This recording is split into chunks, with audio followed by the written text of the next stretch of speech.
अरविंद केजरीवाल की झूठ तो चुनाव जीतने से पहले ही पकड़ी गई है। देखिए क्या कर रहे हैं अरविंद केजरीवाल।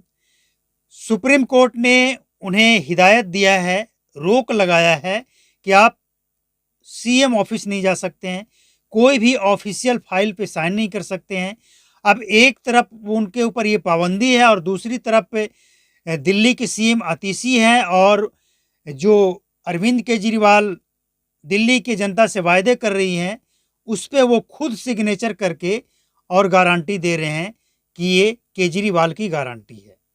तो केजरीवाल को तो सुप्रीम कोर्ट ने बैन कर रखा है, तो आपकी गारंटी का क्या मतलब है? मतलब कैसे ये दिल्ली की जनता को धोखा दे रहे हैं? दिल्ली की मुख्यमंत्री है आतिशी और गारंटी दे रहे हैं केजरीवाल। जब आपके ऊपर बैन है, सुप्रीम बैन, तो इसका मतलब आप सुप्रीम कोर्ट की बात को भी इग्नोर कर रहे हैं। अरविंद केजरीवाल की तो जो जमानत है, बेल है, वो बेल टूट जानी चाहिए, जिस तरह की हरकत वो कर रहे हैं। अब सवाल ये है कि दिल्ली की जनता को क्या चाहिए? अरविंद केजरीवाल खुद कह रहे हैं कि फ्री की रेवड़ी चालू रहेगा। तो दिल्ली की जनता को फ्री की रेवड़ी चाहिए या फिर आपको दिल्ली तरक्की हो, ऐसा कुछ चाहिए?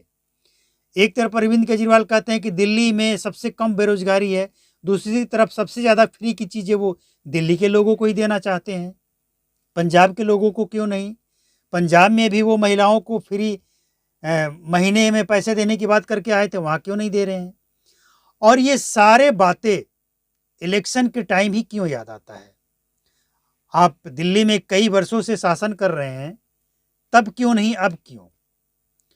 आप दिल्ली में जो काम नहीं कर पाए, जो आपकी नाकामयाबी है, दिल्ली की जनता के सामने आपने स्वीकार तो कर लिया, लेकिन आगे उससे आप पूरा करेंगे, इसकी क्या गारंटी?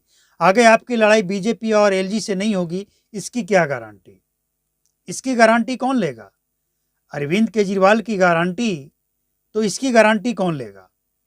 देखिए, अरविंद केजरीवाल इतने बौखलाए हुए हैं क्योंकि उनकी जिंदगी, उनका भविष्य, उनका सब कुछ दिल्ली विधानसभा चुनाव के लिए दांव पे लगा हुआ है। उनका भविष्य, राजनीति भविष्य, सब कुछ। और इसीलिए तो वो कोई कोर कसर नहीं छोड़ना चाहते हैं, कोई कोर कसर नहीं। चाहे जैसे भी हो, दिल्ली विधानसभा चुनाव जीतना है। बिना जीते अगर वो नहीं जीत पाए तो हो सकता है उनको सदमा लग जाए, हो सकता है, कोई बड़ी बात नहीं है। लेकिन ईश्वर ना करे ऐसा कुछ हो। वो भी इंसान है और अच्छे इंसान हैं। बाकी राजनीति में जो वो इरादा लेकर आए थे, जो उनका उद्देश्य था, उससे वो भटक तो चुके हैं। ये दिल्ली की जनता और जिस आंदोलन से निकलकर वो आए थे, अन्ना हजारे का आंदोलन, वो भी इस बात को अच्छी तरह से समझ रहे हैं। और सबसे बेस्ट कि दिल्ली की जनता इस बात को समझ रही है कि जो व्यक्ति इतने वर्षों से शासन करने के बावजूद छोटी सी दिल्ली को शुद्ध जल नहीं दे सकता है, छोटी सी दिल्ली को प्रदूषण मुक्त नहीं कर सकता है, वो क्या कर सकता है?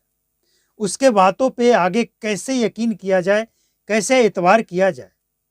कोई तो वजह होनी चाहिए ना, ठोस वजह। लेकिन कोई ठोस वजह फिलहाल दिख नहीं रहा है। इसीलिए अरविंद केजरीवाल बौखलाए हुए हैं और वो कुछ भी करके दिल्ली की सत्ता पाना चाहते हैं, दिल्ली फतेह करना चाहते हैं। ये उनके लिए उनके जीवन का सब कुछ है। मतलब कुल मिलाकर अगर आप शॉर्टकट में ये समझना चाहें ना, तो अरविंद केजरीवाल ये कहना चाहते हैं कि मेरे पास जो कुछ भी है, दिल्ली की जनता सब कुछ ले ले, लेकिन एक बार दिल्ली की सत्ता अरविंद केजरीवाल के नाम पे अरविंद केजरीवाल आम आदमी पार्टी को सौंप दे। ये है अरविंद केजरीवाल का लक्ष्य।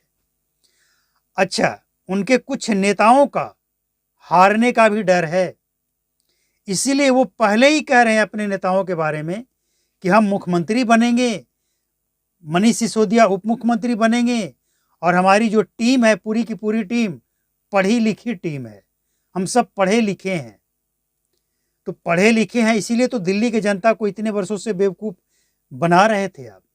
लेकिन आपकी शिक्षा और आपकी शिक्षा नीति क्या है, दिल्ली नीति क्या है, दिल्ली की जनता ने देख लिया है। अब हम समझते हैं कि दिल्ली की जनता अपने दिलो दिमाग से ये तय करेगी कि दिल्ली का सीएम कौन हो और किसको दिल्ली का सत्ता देना चाहिए, दिल्ली का विकास कौन कर सकता है। बाकी जनता खुद समझदार है।